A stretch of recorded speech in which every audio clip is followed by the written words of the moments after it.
발이여 함과 같으니라. 아멘. 아멘. 겸손과 순종의 마음으로 오늘 이 말씀 함께 받도록 하겠습니다.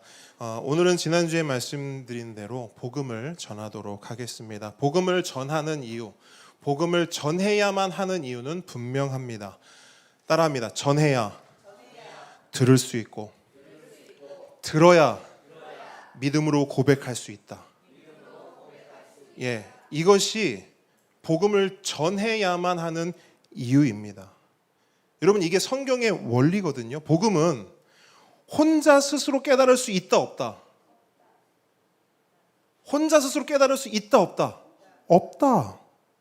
성경은 분명히 말씀해요. 고린도전서 1장 21절 잘 들어보세요. 하나님의 지혜에 있어서는 이 세상이 자기 지혜로 하나님을 알지 못함으로 하나님께서 전도에 미련하는 것으로 믿는 자들을 구원하시기를 기뻐하셨도다. 혼자 스스로 복음을 깨달을 수 없기 때문에 하나님께서 한 방법을 택하셨다는 거예요. 근데 그 방법이 뭐냐? 전도입니다. 전도가 뭐냐면 도를 전하고 복음을 전하는 것입니다. 그러니까 이 방법을 하나님께서 선택하셨다는 거예요. 그런데 사람들 눈에는 이 방법이 굉장히 좋아 보이고 선해 보이고 지혜로워 보이는 게 아니라 굉장히 미련해 보인다는 거예요. 우리가 생각하는 지혜롭고 굉장히 선명하고 분명한 복음을 전달하는 방법은 이겁니다. 이거는 세월에 상관없이 제가 청소년 아이들에게 늘 물어보면 늘 이렇게 대답해요. 목사님, 하나님이 그냥 하늘에 갑자기 딱 나타나서 나를 믿어라 그러면 다 믿을 것 같은데 하나님은 왜 그렇게 하지 않으세요? 그럼 저는 대답하죠. 목사님도 몰라. 목사님이 모르면 어떡해요? 아니, 목사님이 아는 건 성경에 나온 이야기인데 성경에 나온 하나님께서 선택하신 구원의 방법은 짠 나타나서 손가락이 나타나서 나를 믿어라 나를 안 믿으면 이게 아니라 전도의 미련한 방법을 통해 사람들을 구원하시기를 하나님은 기뻐하신대. 하나님이 기뻐하신다는 말은 뭐냐면 하나님이 그 방법을 선택하셨고 그 방법으로만 일하신다라는 의미입니다. 여러분, 우리가 명심했으면 좋겠어요. 하나님의 구원은 복음을 전하는 전도를 통해 임합니다. 그래서 먼저 복음을 들은 자가 아직 복음을 듣지 못한 자에게 복음을 전해야만 들을 수 있고 들어야만 믿음으로 고백하며 구원을 얻을 수 있는 것입니다. 아멘이십니까? 그러므로 오늘 이 시간 잘 듣기를 축복합니다. 그리고 믿음으로 고백하기를 진심으로 소망합니다. 더 나아가 이 좋은 소식, 이 복음을 다른 누군가에게 전하고 전파하는 그 일에 쓰임받는 우리 모두가 되기를 주의 이름으로 축복합니다. 자, 복음 설교를 이번 주부터 총 3주에 걸쳐서 합니다. 아니, 목사님 뭘 3주나 걸쳐서? 아니요. 여러분, 사실 3주도 부족해요. 3주도 부족합니다. 복음은 간단하고 명료하고 분명하지만 이것을 그냥 이렇게 이런 게 복음입니다. 믿으세요 해서는 우리 마음이요 그렇게 선하고 좋고 갈궈진 밭이 아닙니다. 복음을 툭 던지면 보통 반응이 어떻습니까? 복음을 이렇게 줘요? 복음을 툭 던집니다. 그럼 툭 던져냅니다. 이해하세요? 우리는 복음을 전했을 때 단번에 받아낼 정도로 그렇게 좋은 밭을 가지고 있지 않다고요. 어쨌든 총 3주에 걸쳐서 복음을 전하는데요. 먼저는 이제 오늘 전할 겁니다. 죄와 사망의 문제에 대해서 살펴봅니다. 즉, 왜 우리에게 예수가 필요한가? 왜 우리에게 복음이 필요한가? 그것을 한번 살펴보고요. 다음 주에는 예수의 복음, 그러니까 핵심으로 들어가는 거죠. 예수님이 누구신지, 그분이 우리를 위해 어떤 일을 하셨는지, 도대체 왜 이렇게 예수 거리는지 그 예수님에 대해서 다음 주에 살펴보겠습니다. 그리고 마지막 주에는 하나님 나라, 즉 그럼 예수를 믿었어요. 그럼 예수를 믿은 이후의 삶은 어떻게 되는 것인가? 그 예수 믿은 이후의 삶, 하나님 나라에 대해서 살펴보도록 하겠습니다. 오늘은 먼저 이제 우리의 이야기를 해보려고 하는데, 정확히는 우리가 가지고 있는 어떤 문제들에 대해서 이야기를 해보려고 합니다. 오늘은 생각도 많이 하셔야 되고 고민도 많이 하셔야 됩니다. 여러분, 성경은 우리 인간이 처한 상황과 현실을 어떻게 평가하고 어떻게 설명할까요? 보기를 드립니다. 1번 좋게 평가한다. 2번 안 좋게 평가한다. 몇 번입니까? 2번. 1번은 없으신가요? 성경이 우리를 평가하는 거예요.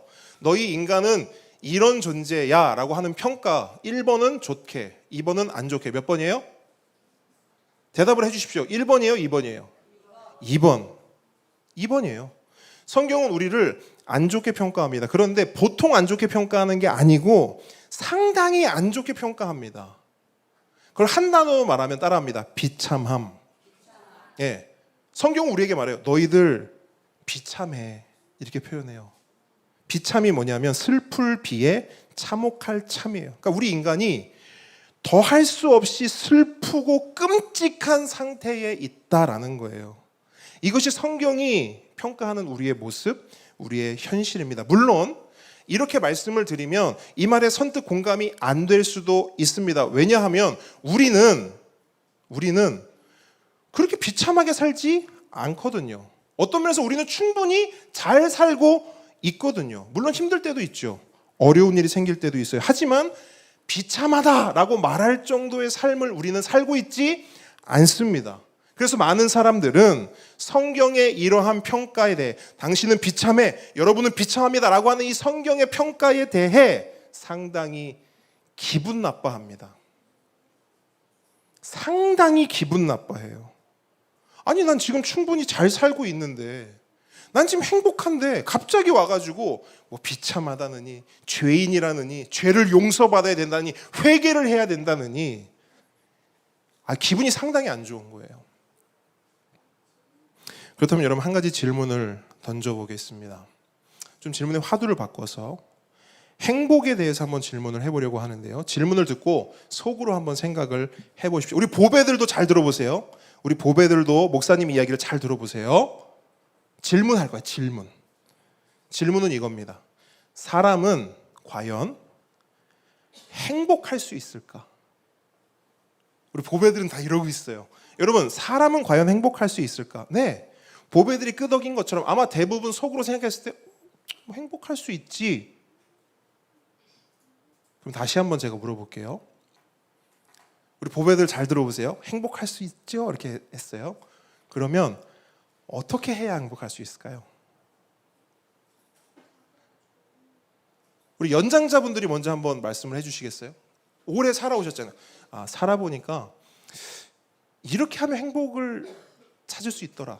행복을 줄 수 있더라. 우리 보배들 혹시 알아요? 어떻게 하면 행복할 수 있을까요?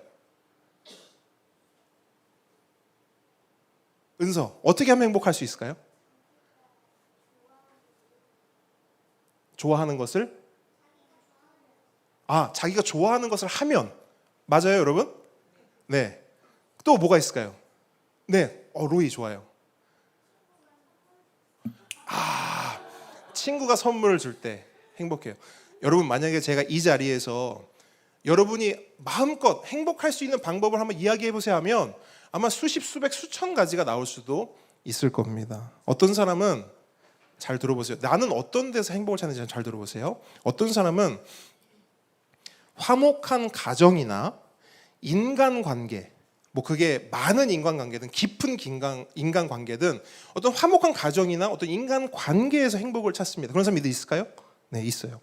또 어떤 사람은 아마 뭐 저는 그래요 라고 말할 분들은 많이 없겠지만 돈이나 명예, 어떤 성취나 성공에서 행복을 찾아요. 그런 사람도 있을까요? 네, 있어요. 그리고 또 어떤 사람은요, 요즘 말로 소확행, 뭐죠? 소박하고 뭔가 작은 것에서 행복을 느끼는, 작은 것에서 행복을 찾는 그런 사람도 있습니다. 그러니까 어쨌든 각자가 생각하는 행복의 기준이 있고 행복이라고 말하는 것들이 있어요. 그리고 사람들은 그 행복을 손에 쥐기 위해서 각자가 꿈꾸고 소망하는 그 행복을 누리기 위해서 정말 열심히 최선을 다해 살아갑니다. 맞죠? 아까 선물 이야기했어요. 선물, 누군가로부터 선물을 받기 위해서 그 사람한테 잘할 때도 있고요. 그 다음에 내가 어떤 거 하고 싶은 일을 하기 위해서 열심히 돈을 벌기도 해요. 나 여행을 꼭 가야 되는데. 여행을 가기 위해서. 왜? 여행 가면 행복하니까요. 그 여행을 가기 위해서 열심히 일을 하고 돈을 벌기도 합니다. 이렇게 다들 행복을 위해서, 그 행복을 쥐고 찾기 위해서 열심을, 최선을 다해 살아갑니다. 어제까지도 우리가 다 그렇게 살아왔고요. 내일도 우리는 그렇게 또 살아갈 것입니다. 어딘가에 있을, 언젠가는 마주할 그 행복을 위해서. 이것이 우리의 평범한 일상이고 우리가 생각하는 행복을 이루기 위한 삶의 어떤 방식이에요. 행복은 분명히 있고 열심히 노력하면 반드시 그 행복을 손에 쥘 수 있다라는 그 확신을 가지고 우리는 우리의 삶을 살아가는 것입니다. 그런데 여러분, 잘 들어보세요. 우리의 이런 확신과 우리의 이런 생각을 완전히 뒤집는 사건들이 우리 주변에서 계속해서 일어나고 있다는 사실을 여러분은 아십니까? 행복 전도사로 알려진 한 방송인이 있었어요. 이분은 여러 방송에 나와서 사람들 앞에서 여러분 이렇게 하면 행복할 수 있습니다. 여러분 불행하죠? 그러면 생각을 이렇게 바꾸시고 이렇게 생활 패턴을 바꾸시면 여러분 행복해질 수 있습니다. 여러분 행복합시다. 이런 행복 전도사로 활동했던 행복 전도사가 있었어요. 말뿐이 아니라 글로도 써서요. 행복에 대한 책들을 많이 출판해서 베스트셀러로 많은 사람들에게 영향력을 끼쳤던 사람입니다. 그러던 어느 날 뉴스를 보는데요. 이 행복 전도사가 사람들에게 여러분 행복하려면 이렇게 하면 됩니다. 이렇게 살면 행복할 수 있어요 라고 말했던 그 행복 전도사가 숨진 채로 발견이 됩니다. 모텔에서 발견됐다는 걸 보면 추측할 수 있겠죠? 네, 스스로 목숨을 끊었습니다. 이해가 안 됐어요. 아니 행복을 저렇게 잘 안다고 행복을 그렇게나 많이 사람들에게 알렸던, 전했던 사람이 왜 저런 선택을 했을까? 한 대기업 회장이 있습니다. 이름만 대면 우리나라뿐 아니라 전 세계가 다 아는 대기업입니다. 그런데 그 대기업의 회장이 있었어요. 그 회장이 어느 날 새벽 5시경 화단에 쓰러진 채 발견되었습니다. 그분의 집무실이 그 회사 건물의 12층이었다고 해요. 근데 화단에서 발견됐어요. 추측할 수 있겠죠? 네. 스스로 목숨을 끊었습니다. 대한민국이 그 사람을 황태자라 불렀어요. 황태자. 어쩌면 우리가 꿈꾸는 이렇게 되면 행복할 거야 라고 하는 것을 다 가진 사람이었습니다. 이해가 안 되네요. 그럼 왜 그런 선택을 했을까? 마지막으로 한 유명한 가수가 있습니다. 그도 모든 것을 다 가졌어요. 성공과 인기 그리고 돈까지 더불어 정말 수많은 사람들의 관심과 애정. 어쩌면 한 인간이 이 세상을 살아가면서 누릴 수 있는 모든 것을 가지고 누린 사람이라고 해도 아무도 말할 수 없을 거예요. 그런데 그랬던 그가 정말 이 세상이 말하는 모든 행복의 조건을 다 가진 그가 이 세상에 마지막으로 남긴 한마디가 뭔 줄 아세요? 불행하다였어요. 불행하다. 모든 것을 다 가졌음에도 행복할 수 있는 모든 조건을 다 갖췄음에도 불구하고 저는 불행합니다 라는 말을 남기고 스스로 삶을 마감했어요. 이 외에도 수많은 사람들이 있어요. 근데 그 메시지는 동일합니다. 불행하다는 거예요. 그럼 이분들이 우리에게 보여주는, 우리에게 던지는 메시지는 뭘까? 저는 이분들이 이 세상을 향해, 그리고 우리를 향해 이렇게 경고하고 외치는 것 같아요. 여러분, 여기에는 행복이 없습니다. 제가 여러분보다 운이 좋아서 여러분보다 조금 빨리 제가 여기 와봤거든요. 여러분들이 꿈꾸는, 여러분들이 소망하는 여기 제가 와봤거든요. 그런데 여러분, 여기 왔더니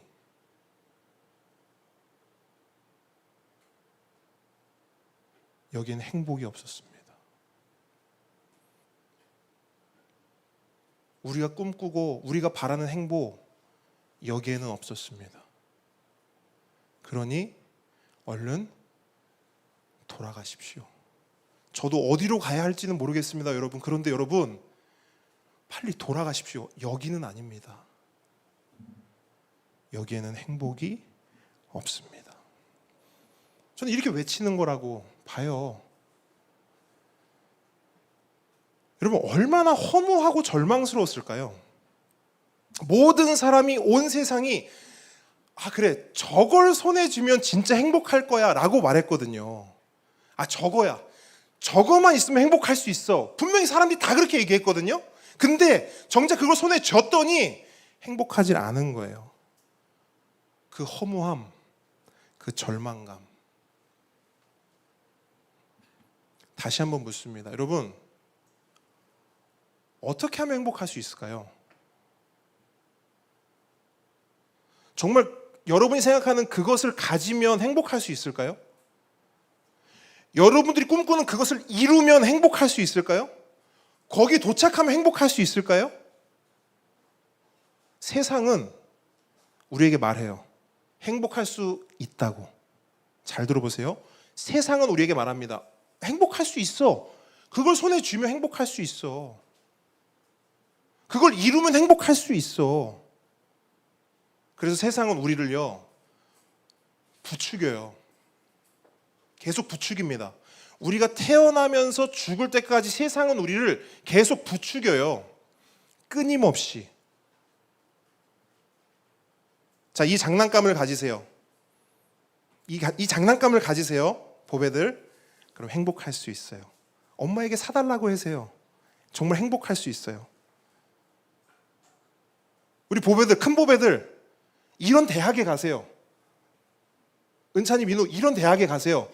행복할 수 있어요. 그 대학 나왔죠? 그러면 이런 직장에 가세요. 그럼 행복할 수 있어요. 이런 직장을 나왔어요? 이런 사람과 결혼하세요. 행복할 수 있어요. 이런 사람 안 됩니다. 이런 사람과 결혼하세요. 그럼 행복할 수 있어요. 결혼까지 했습니까? 이런 차와 이런 집을 사세요. 행복할 수 있습니다. 다 했나요? 그러면 이런 데를 한번 여행 가보세요. 행복할 수 있어요. 다 갔다 왔나요? 그럼 이런 걸 한번 먹어보세요. 행복할 수 있습니다. TV를 켜도 그 얘기뿐이에요. 핸드폰을 열어도 그 얘기뿐입니다. 더 놀라운 거, 사람을 만나도 온통 그 얘기뿐이에요. 야, 너 얘기 들었어? 그거 해봐. 그 애 저기 했대. 해봐. 아우, 너무 좋지 않아?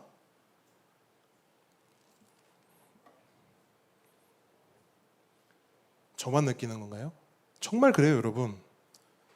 세상은 끊임없이 우리를 부추깁니다. 이걸 사세요. 이걸 소유하세요. 이걸 이루세요. 열심히, 더 열심히. 아니요, 그거 가지고 부족해요. 더 열심히 해서 여기까지는 올라오세요. 30평 가지고 안 돼요. 40평이요. 아니요, 50평이요. 아니요, 저 높은, 그 뭐라 합니까? 옥상 꼭대기에 있는 거? 네? 그 집 비싼 거 뭐라 하죠? 거기, 뭔지도 모르겠네. 거기 가세요. 거기를 가야 여러분 찐 행복을 누릴 수 있는 겁니다. 여러분이 왜 행복하지 않느냐? 소유하지 않아서 그래요. 아직 그걸 손에 쥐지 않아서 그래요. 세상이 이렇게 말한다고요. 그런데 여러분, 정말 그럴까요? 우리가 펜트하우스. 우리가 그 펜트하우스에서 살아보진 못했지만 그래도 여러분 우리는 어느 정도 손에 뭔가를 쥐어도 보고 뭔가를 가져도 봤잖아요. 근데 여러분 그걸 통해서 경험한 게 없으신가요? 뭔가 손에 쥐었어. 뭔가 하나 손에 쥐었어. 행복하죠. 그런데 저는 이 행복이 뭐처럼 느껴지냐면 썰물 같아요. 내 손에 분명히 있다고 생각했는데 어느 날 손을 딱 펴보면 썰물처럼 다 빠져나가 버렸어요. 그게 이 세상이 말하는 행복입니다. 지난주 토요일이 제 생일이었어요. 여러분들을 포함해서 많은 분들이 축하를 해줬고 선물도 많이 주셨어요. 행복했습니다.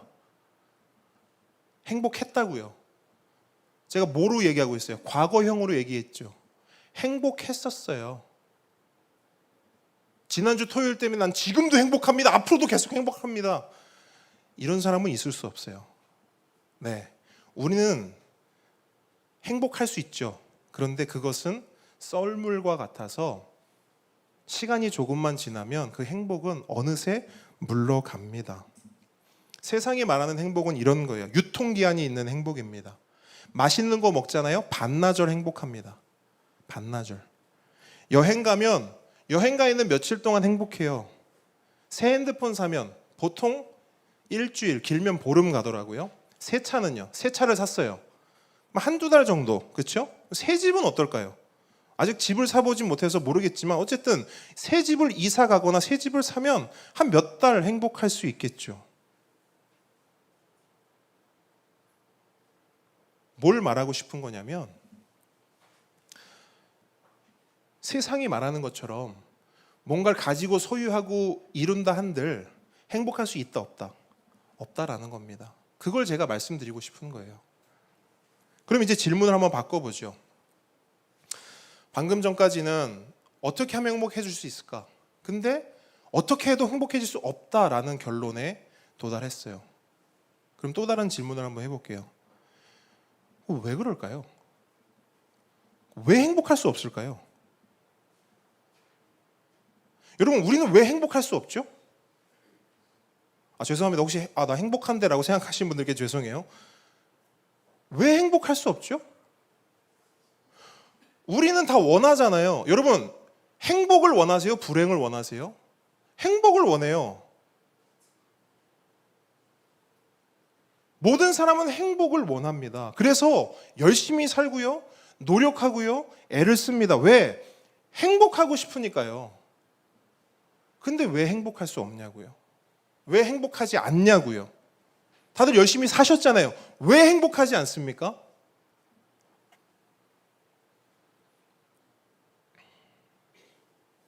혹시 그 이유가, 그 원인이 외부에 있는 것이 아니라 어쩌면 우리 안에 있는 어떤 이유와 원인 때문에 그런 것은 아닐까 생각이 듭니다.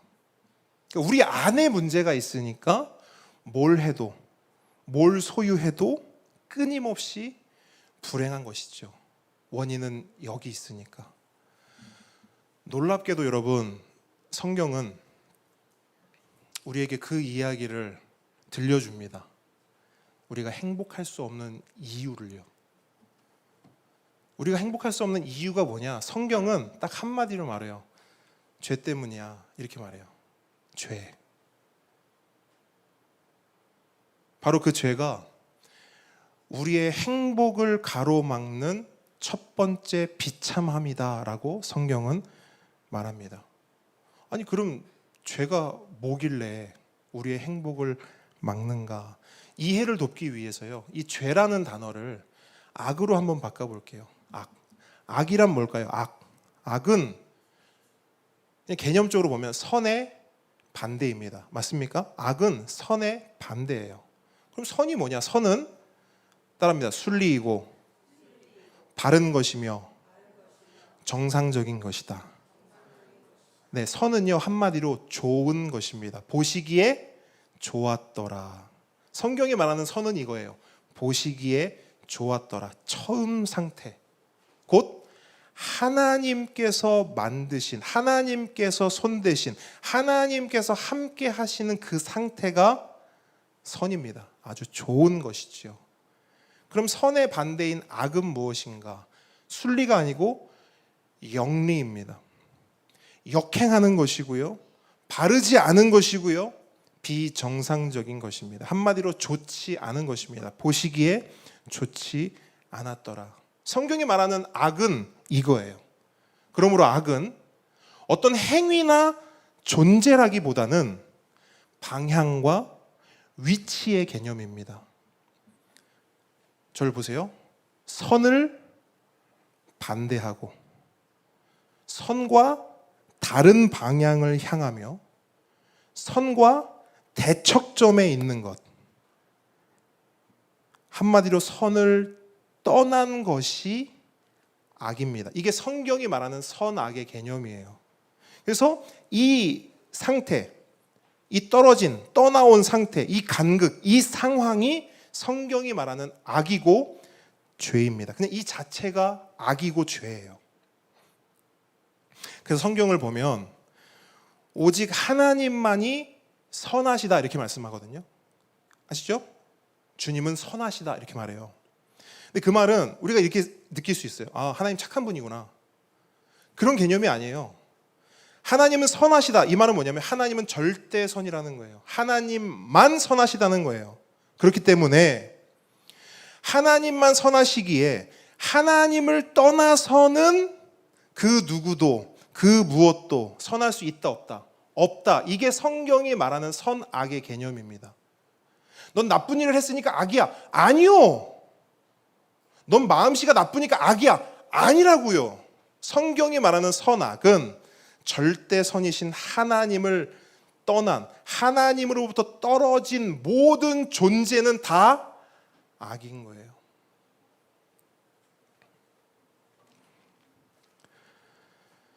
동의가 안 될 수도 있습니다. 아유, 목사님 무슨 그런 말씀을 하십니까? 동의가 안 될 수도 있어요. 어떤 분은 이렇게 말할 수도 있죠. 아이, 이 세상에 악한 사람도 있고 선한 사람도 있고 그런지 뭘 하나님 안 믿는다고 다 악하다고 그렇게 하십니까? 확실히 기독교는 확실히 편협해. 지들밖에 몰라. 그럼 이렇게 한번 질문을 해볼게요. 사람은 악합니까? 선합니까? 악합니다. 사람은 악합니까? 선합니까? 그냥 언뜻 생각해보면 악한 사람도 있는 것 같고, 맞죠? 살아보니까 선한 사람도 있는 것 같습니다. 각자가 가진 경험이나 기준에 따라 답이 다를 수 있다는 거예요. 그렇기 때문에 제가 좀 더 구체적으로 물어볼게요. 그러면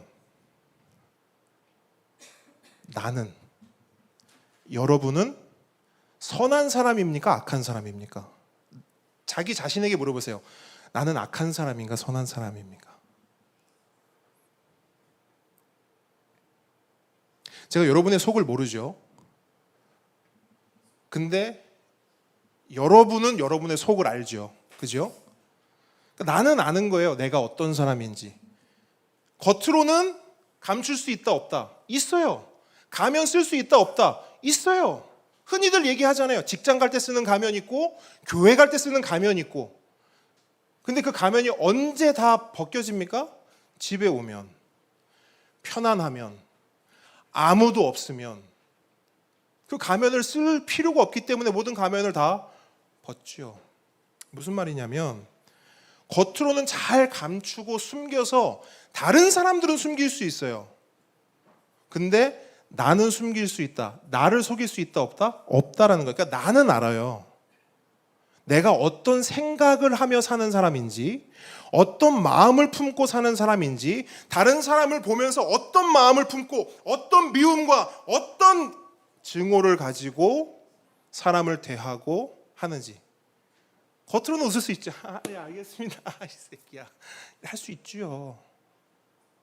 얼마든지 연기하면서 살 수 있단 말이에요. 근데 나는 안단 말이에요. 내가 선한 사람인지 악한 사람인지. 여러분은 대답을 안 하실 것 같으니까 제가 먼저 대답을 하죠. 저는 악한 사람입니다. 여러분, 저는 악한 사람이에요. 제 안에는 거부할 수 없는 악함과 그 악함의 본성이 있어요. 그리고 이 악한 본성은 목사니까요. 훈련됐으니까요. 경험이 있으니까요. 여러분들 앞에서 얼마든지 숨기고 감출 수 있습니다. 저 연기 잘해요. 근데 이 악함이 언제 튀어나온 줄 아세요? 내가 목사임에도 불구하고 하나님을 믿고 그렇게 훈련을 하고 연기 연습을 그렇게 오랫동안 해왔음에도 불구하고 이게 언제 튀어나온지 아세요? 기회와 상황만 주어지면. 평소에는 잘 몰라요. 저도 잘 몰라요. 근데요, 이 안에 있는 이 악한 본성은 짐승과 같아서요, 피냄새를 맡잖아요. 으르렁거립니다. 여러분, 그런 거 느껴본 적 없으세요? 스스로에게, 스스로 내면에 있는 그 짐승을 경험해 본 적 없으세요? 평상시에는 괜찮다니까요. 근데 어떤 트리거가 되는 사건이 있어요. 딱 걸리면 바로 이 안에서 악한 본성이 폭 튀어나온다고요. 야! 하지마! 경험 없습니까?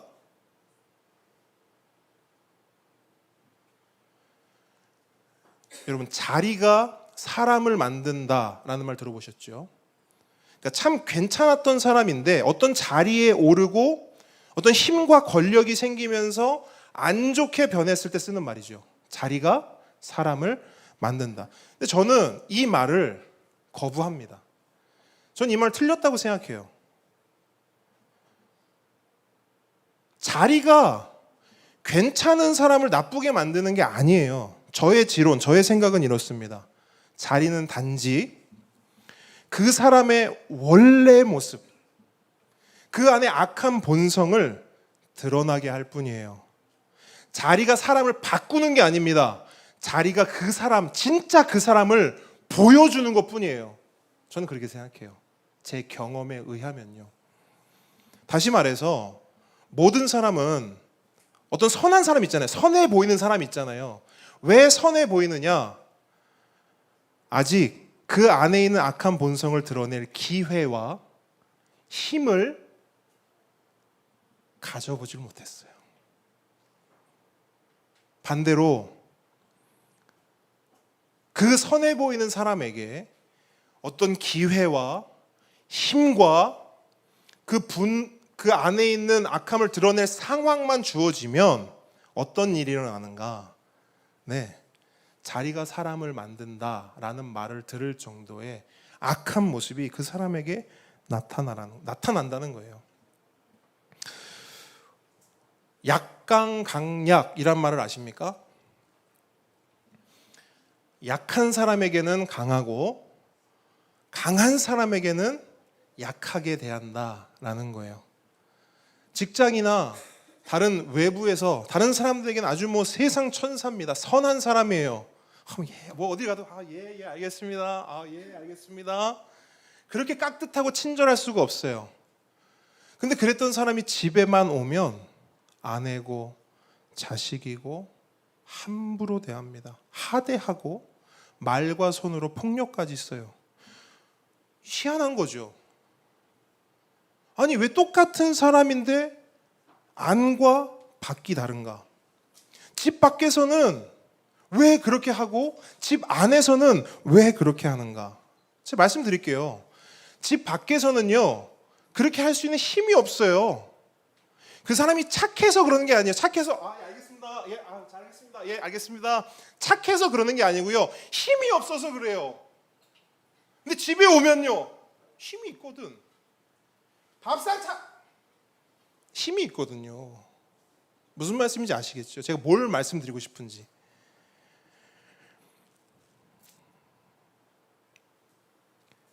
갑질이 사회 문제입니다. 갑질. 왜 갑질을 할까요? 갑질은 언제 하는지 아세요? 갑질을 약한 자가 강한 자에게 하나요? 아니요. 강한 자가 약한 자에게 해요. 자기보다 강한 사람 앞에서는 절대 갑질하지 않습니다. 경험해 보셨잖아요. 갑질 해보기도 하셨고 갑질 당해보기도 하셨잖아요. 갑질은 철저한 힘의 논리입니다. 똑같은 사람이요, 어디 가서는 갑질을 당하고요, 어디 가서는 갑질을 합니다. 여러분, 사람은 악한 사람이 있을 수도 있고 선한 사람이 있을 수도 있어요. 근데 그 선한 사람 있잖아요, 선해 보이는 사람, 우리 살다 보면 그런 사람도 있잖아요. 아유, 저 사람은 법이 없어도 살 사람이야. 왜 그렇게 보이는 줄 아세요? 기회와 힘이 없었어요. 기회와 힘만 주어지면, 다시 한번 묻습니다. 사람은 악합니까 선합니까? 여러분, 저는 잘 들으세요. 성경을 근거로, 성경을 일단 제일 기본 근간에 둡니다. 그리고 저의 경험을 근거로, 그리고 제 3자의 경험들을 통틀어 저는 확신합니다.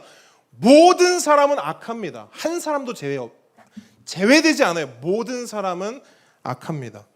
그리고 성경은 그 악함의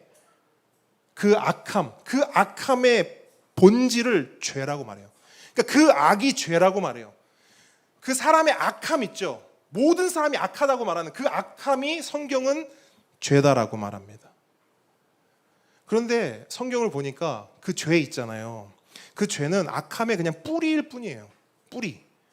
근데 이 뿌리가 있으면 뭐가 나요? 줄기가 나오죠. 줄기가 있으면 가지가 나오고 또 거기서 열매가 맺힙니다. 이 죄가요, 이 뿌리에서 열매를 맺는데 그 열매가 뭔지 아세요? 첫 번째 열매가 욕심이에요. 욕심.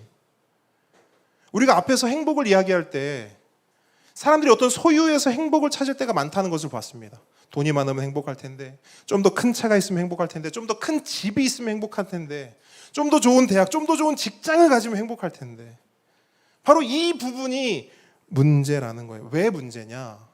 잘 들어보세요. 사람의 욕심은 끝이 있습니까? 아니면 끝이 없습니까? 없어요. 우리 다 알죠. 사람의 욕심은 끝이 없어요. 여러분, 뉴스를 우리가 보잖아요. 충분히 잘 먹고 잘 사는 사람들이에요. 그런데 뭔가를 더 가지기 위해서 그 사람들이 뭘 하냐면요, 범죄를 저질러요. 잘 들어보세요. 충분히 가지고 있는 사람들이에요. 더 가지는 것이 무의미한 사람들이라고요. 그런데 그런 사람들이, 그런 대기업이 중소기업의 기술을 가로채요. 아니, 대기업이 뭐가 아쉽냐고요. 이미 충분히 대기업이잖아요. 클 대로 컸잖아요. 근데 그 대기업이요, 중소기업의 기술을 가로챈다니까요. 낼름해요. 그리고 이 대기업이요, 중소기업에게 줄 돈을요, 어떻게든 줄여서 자신들이 착복합니다. 때로는 대기업이 횡령도 하고요, 여러 가지 비리들을 저지릅니다. 그리고 그것을 입막음하기 위해서 정부나 공무원들에게 뇌물을 주기도 해요. 좀 의아하지 않습니까? 희한하지 않아요? 전 너무 희한하던데요? 아니, 왜 저럴까? 충분히 가졌는데 왜 저럴까? 아니, 더 가져야 되나? 저걸로 부족하나? 왜 저럴까? 왜 저럴까 하다가 제가 생각했어요. 아, 저럴 수 있다. 왜 저럴 수 있는지 아세요? 저를 봤거든요. 저도 똑같더라고요. 저도 이미 가지고 있는데, 이미 누리고 있는데 만족이 안 되는 거예요. 욕심이 계속 생기는 거예요. 100만 원을 버니까요, 300만 원 버는 사람이 부러워요. 300만 원을 또 벌었어요? 그때 또 1000만 원 버는 사람이 부럽네? 그럼 1000만 원을 벌었어요. 그 다음엔 1억 버는 사람이 부러워요. 그럼 마찬가지죠. 1억은 10억이, 10억은 100억이, 100억은 1000억이, 1000억은 억만장자가 다 똑같더라고요. 크기와 규모만 다를 뿐. 학교에서 시험을 봤는데요, 3등을 했어요. 그럼 다음에 몇 등 하고 싶을까요? 2등이 하고 싶은 거예요. 2등이 됐어요. 그럼 뭐 하고 싶어요? 1등이 하고 싶은 거죠. 그럼 1등은 뭐가 되고 싶을까요? 계속 1등을 하고 싶은 거죠. 물론 어떤 사람은 이렇게 말할 수 있어요. 목사님, 꼭 1등 아니어도 저는 괜찮아요. 저는 2등도 좋고 저는 3등도 좋습니다. 여러분, 제가 그랬거든요. 제가 어디 가서, 제가 옛날에 대학교 때 선배들한테 맨날 쿠사리 먹었던 게 그거예요. 뭐냐면, 야, 욕심 좀 가져라 그래요. 앞장서서 뭘 하라고 하면, 전 뒤에서 그냥 도울게요, 섬길게요. 저는 1등 별로 안 좋아해요. 2등, 3등이 좋아요. 제가 이렇게 얘기했거든요. 그렇게 말하는 사람들이 분명히 있을 거란 말이에요. 욕심 없어 보이죠? 정말 욕심이 없어 보이죠? 근데 만약에 그 욕심 없어 보이는 그 사람에게 이번 주 다가올 로또 1등 당첨 번호를 알려줘요. 그러면 그 사람은 일부러 번호 하나, 두 개를 틀려서 2등, 3등을 할 가능성이 있다, 없다? 있다, 없다. 왜? 1등 아니어도 괜찮다며요. 그렇게 욕심이 없고 겸손하면 1등 굳이 안 받고 번호 하나 일부러 틀려서 2등 되고 하나 또 틀려서 3등 되고 할 수 있는 거잖아요. 근데 그럴 수 있는 사람이 있을까요? 없어요. 이것도 마찬가지. 기회가 주어지지 않았을 뿐입니다. 기회가 주어지면 모든 사람의 욕망과 욕심은 끝없이 튀어나옵니다. 근데 여러분, 이게 첫 번째 죄의 열매인데 이것만 있는 게 아니에요. 죄의 또 다른 열매는 죄책감입니다. 죄책감. 앞서 이야기했듯이 우리 안에는 거부할 수 없는 죄의 본성이 있습니다. 그렇기 때문에 우리는 잘못된 선택을 할 때가 있어요, 없어요? 있어요. 잘못된 말과 행동을 할 때 있어요, 없어요? 있습니다. 그런데 경험해 보셨겠지만 그런 잘못된 선택과 말과 행동을 한 후에 반드시 우리를 찾아오는 게 있습니다. 그게 뭐냐면 죄책감이라는 거예요. 이 죄책감이 그냥 사라져주면 좋을 텐데 그러지 않아요. 그 죄책감이 우리에게 와서 우리에게 계속 이런 생각을 되뇌게 합니다. 이거 주변 사람들이 알면 어떡하지? 이렇게 한 거 이거 가지고 사람들이 날 비난하면 어떡하지? 이거 사람들한테 알려주면 내가 지금 이 일을 계속 할 수 있을까? 이거 큰일 났네. 이런 어떤 뒷감당, 어떤 잘못된 일에 대한 뒷감당도 있지만 그냥 그 자체로 자기 자신에 대한 그 수치와 실망감이 어마어마한 거예요. 그래서 그 죄책감을 견디지 못하는 사람들 가운데는 결국 하지 말아야 할 선택을 하기도 하는 겁니다. 그리고 마지막 열매는 뭐냐? 증오와 미움이에요. 증오와 미움. 죄성이 있는 사람들끼리 모여 살다 보니 여러분, 우리가 살아가는 이 세상이 하루라도 조용한 날이 있습니까? 없습니까? 없어요. 인류가 시작되고 죄가 들어온 이후로 이 세상은 단 하루도 조용할 날이 없었어요. 늘 다툼이 일어나고 늘 싸움이 일어납니다. 서로가 서로에게 상처를 주고요. 서로가 서로를 아프게 합니다. 때로는 여러 사람들이 우르르 몰려가서 한 사람을 공격하기도 합니다. 그럼 그 당한 한 사람은 가만히 있어요? 그 한 사람도 우르르 사람을 모아서 또 가가지고 복수를 합니다. 뉴스를 보십시오. 정말 증오와 미움으로 가득 차 있어요. 정말 뉴스를 꼴도 보기 싫어요. 정말로. 한쪽에서는 대통령 죽여라. 한쪽에서는 당대표 죽여라. 서로 멱살 잡고 지지고 볶고 난리를 쳐요. 정말 꼴도 보기 싫어요. 여러분, 이건 정치가 아니지요. 민주주의 아닙니다. 이게 무슨 정치고 이게 무슨 민주주의입니까? 이건요, 증오와 미움이에요. 증오와 미움입니다. 근데 여러분, 그 증오와 미움이 뉴스에만 있습니까? 정치인들만 그래요? 아니요. 우리 삶에도 그래요. 교회에도, 가정에도, 우리의 모든 관계 안에도 이 증오와 미움이 늘 있어요. 네. 우리가 사는 이 세상은 증오와 미움으로 가득합니다. 그리고 그 증오와 미움은 우리 삶을 비참하게 만들어요. 잘 생각해 보세요. 그 증오와 미움이 우리를 비참하게 만들어요. 더불어 우리 안에 있는 이 죄책감, 끊임없는 죄책감, 이 죄책감도 우리를 비참하게 만들어요. 그리고 끊임없이 우리 안에서 들끓어 오르는 이 욕심도 우리를 비참하게 만들어요. 이렇듯 내 안에 있는 이 죄는요, 우리를 비참하게 만드는 가장 주된 원인입니다. 그런데 성경은 이 죄 이상으로 우리를 비참하게 만드는 것이 있다고 말해요. 그게 바로 죽음입니다. 제가 초등학교 때 학교를 마치고 집에 돌아왔는데요. 집에 계셔야 할 엄마가 안 계시는 거예요. 근데 느낌이 쎄한 겁니다. 그래서 방을 다 뒤졌어요.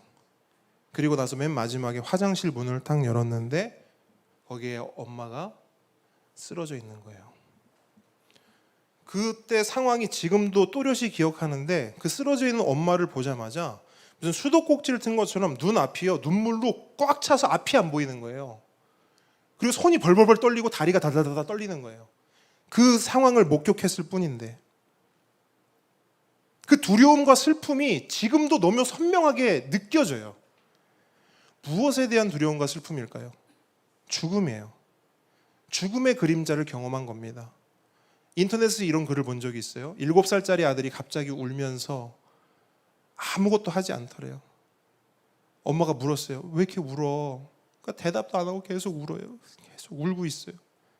그렇게 한참을 울다가 어느 정도 진정이 됐는지 이렇게 훌쩍이면서 엄마한테 묻더래요.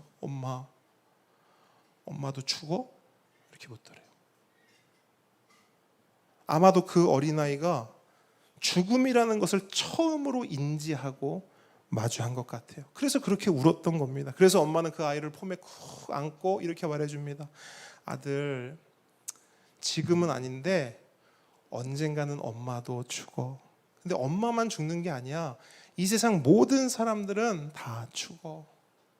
그렇게 말을 해줬더니 그 아들이 그 다음 날까지 아무것도 먹지 않고 울기만 하더래요.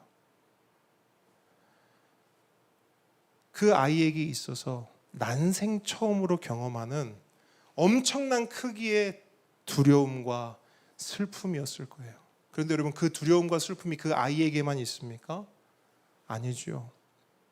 우리에게도 죽음은 너무나 두려운 것이고 슬픈 것입니다. 왜냐하면 죽음은 우리의 모든 행복, 우리의 모든 계획을 한 번에 앗아가는 것이기 때문이에요. 그런데 여러분, 그 죽음이 왜 더 공포스럽고 왜 더 두려운 건지 아세요?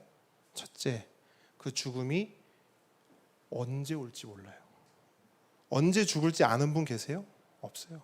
언제 그 죽음이 찾아올지 몰라요. 둘째, 어떻게 찾아올지도 몰라요. 사고가 날지, 아파서 죽을지, 아니면 명을 다하고 죽을지 몰라요. 마지막으로 세 번째, 더 막막한 건데요. 죽은 다음에 어떻게 되는지를 아무도 모른다는 거예요. 그래서 우리는 이 큰 두려움 앞에서 애써 고개를 어떻게 하냐면 돌립니다. 괜히 딴청 펴요. 그러니까 죽음을 굳이 생각하지 않습니다. 마치 영원히 살 것처럼 그렇게 살아요. 스스로 최면을 하면서 죽음 치워도 오직 현재에 몰두하며 살아갑니다. 그러던 어느 날 불쑥 죽음의 그림자가 찾아올 때가 있죠. 언제입니까? 내 옆에 있는 누군가가 죽음을 맞이했을 때, 내 친구가, 내 지인이 먼저 죽음을 맞이했을 때, 그때 죽음의 그림자를 확 느낍니다. 또 하나, 갑자기 몸이 아파요. 검진을 하러 갔는데 의사 표정이 좋지 않습니다. 큰 병원으로 한번 가보시죠. 그때 심장이 철렁. 그때 또 죽음의 그림자를 경험하게 돼요. 근데 여러분, 그 죽음의 그림자 피할 수 있나요? 도망칠 수 있나요? 아니요. 그럴 수 없다라는 거예요.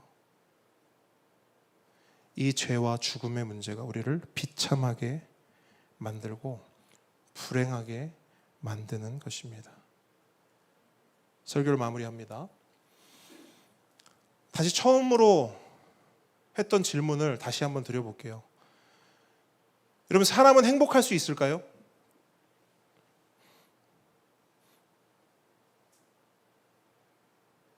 제가 정확한 답을 알려드리겠습니다.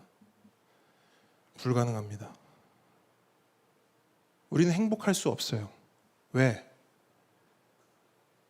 이 죄와 죽음의 문제가 해결되지 않는 한 그 무엇을 가져도, 그 무엇을 이뤄도 우리는 절대 행복할 수가 없습니다.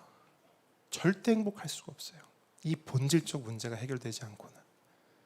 그런데 우리의 이 본질적 문제, 이 죄와 사망의 문제를 해결해 주겠다라고 말하는 종교가 있어요. 그게 바로 기독교입니다.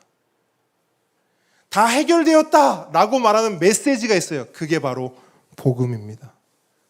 그렇기 때문에 여러분, 기독교는 우리를 부자로 만들어주는 종교가 아닙니다. 우리를 이 땅에서 성공시켜 주겠다고 해주는 종교도 아니에요. 이 땅에서 재물복, 건강복, 관계복, 대학복, 직장복을 받아 그 복을 받아 이 땅에서 즐겁고 행복하고 기쁘게 살게 해줄게 라고 말하는 종교도 아닙니다. 기독교는 그것보다 훨씬 깊고 본질적인 기쁨과 행복을 주는 종교입니다. 왜냐? 우리 안에 있는 죄와 죽음의 문제를 해결해 줄 수 있는 유일한 종교이기 때문입니다. 그런 의미에서 기독교는 종교 그 이상이에요. 하나님과의 만남이고 하나님과의 교제이며 하나님과의 사귐입니다. 생명의 만남이고 생명의 교제이며 생명의 사귐인 것입니다. 그래서 진짜 기독교를 아는 사람, 진짜 기독교를 아는 사람은 기독교를 종교라 말하지 않아요. 생명이라 말합니다. 왜? 나를 살렸기 때문이에요. 죄와 죽음 가운데 있던 나에게 생명을 선물로 주었기 때문입니다. 여러분, 그 생명의 이야기, 그 생명을 받을 수 있는 그 복음의 이야기를 좀 시간은 간극이 있지만 다음 주에 함께 살펴보도록 하겠습니다. 오늘